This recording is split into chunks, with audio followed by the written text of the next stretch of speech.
असांजे लाइ इहो रिश्तो मीट हिकदमि लकी आहे। ईअं छोकिरो छोकिरी ॿाहिरि वञनि था, होटल में वधीक ख़र्च बि लॻनि था ऐं टाइम बि लॻी थो वञे, त रिश्तो मीट कॉन्फ्रेंस हॉल में अचनि था, सभु ॼणा मीटअप कनि था ऐं टाइम सेविंग बि आहे। असांजो जीअं आयासीं, असांजो कमु थी 8 ॾींहंनि में, त हिते जेके अचनि था उन्हनि जो बि तकिड़ो कमु सुठो थी वञे ऐं सिंधियुनि जो सिंधियुनि सां थिए त ॾाढो सुठी ॻाल्हि आहे। रिश्तो.com सिंधियुनि जो सिंधियुनि सां ऑनलाइन सिंधी मैट्रिमोनी।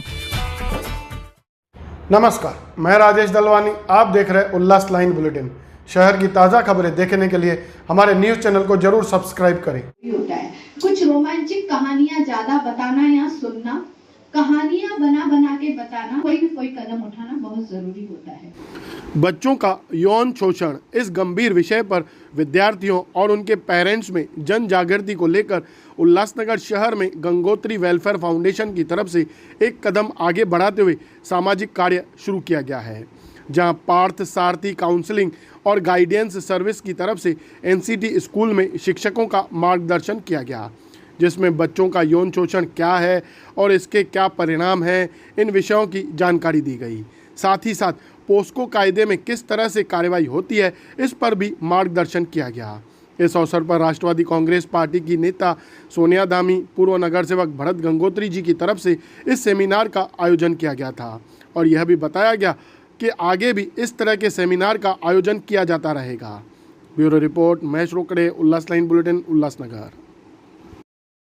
सारे लक्षण जो हैं, सिर्फ अगर आपको कोई ऐसी चीजें मिलती तो ऐसे मत समझना ये यौन पीड़ित है, इस तरह का आप जजमेंट मत करना। ध्यान देने के योग्य जो लक्षण होते हैं, ज्यादा जिन पे हमें ध्यान देना चाहिए, ऑनलाइन संबंधी लक्षण होते हैं वो, जिसमें बच्चा, हमने जब खोजना की, जब हम इन डेप्थ केस में गए तो पता चला कहीं ना कहीं से वो एक ऐसे ग्रुप को ज्वाइन कर बैठा है जहां पर रेप के बारे में जानकारियां दी जाती है, यानी रेप के वीडियोस भेजे जाते हैं रेप के बारे में, बट वहां पर उनको ऐसे दिखाया जाता है कि हम आपको क्या कर रहे हैं, सूचित कर रहे हैं, हम आपको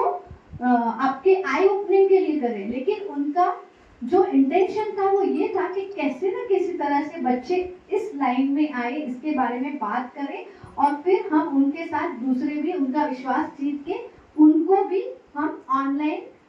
अब्यूज कर सके। तो ऐसी बातों का ध्यान रखना होता है कि जब आपके बच्चे की उम्र के या किसी बच्चे को उम्र के से ज्यादा उनके पास मेल आईडीज और व्हाट्सएप नंबर है, ऑनलाइन वो किसके साथ बात करता है, कहाँ बात करता है, कौन कौन उसके दोस्त है, इनकी जानकारी रखना बहुत जरूरी है। जब तक आपके हाथ में उनकी जानकारी नहीं होती है, और चाइल्ड लॉक होना 2012 में लैंगिक अपराधों से बालकों का संरक्षण अधिनियम जो किया गया, उसमें पाक्सो यानी protection of child and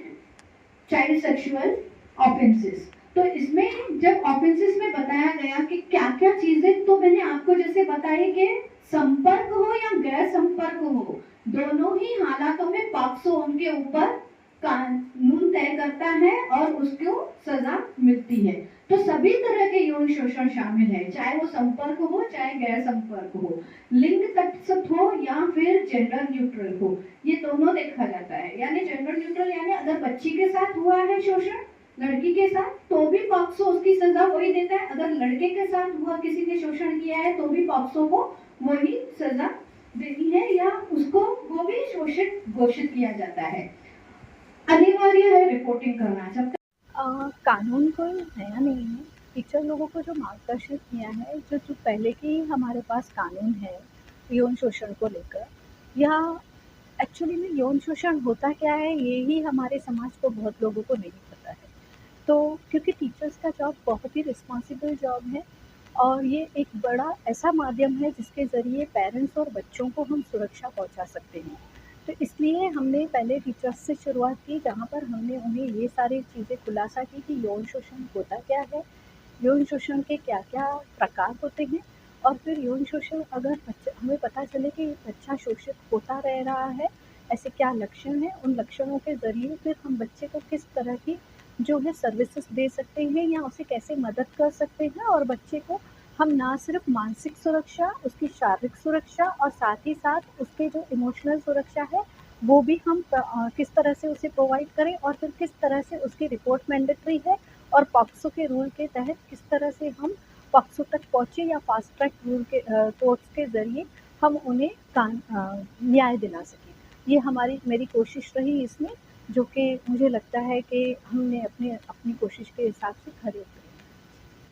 Gangotri welfare foundation के माध्यम से हमने अपने फाउंडेशन के जो फाउंडर हैं श्री भरत जी गंगोत्री, उनके मार्गदर्शन में आज एनसीटी स्कूल स्थित हमने एक, जो आज की डेट में बहुत ही बड़ी सामाजिक बुराई हो रही है कि यौन शोषण, फाउंडेशन हमारी शुरू से ही हर एक सामाजिक बुराई को जड़ से ख़त्म करने का प्रयास करती है। तो उसी के चलते, उसी श्रृंखला के चलते आज एनसीटी स्कूल में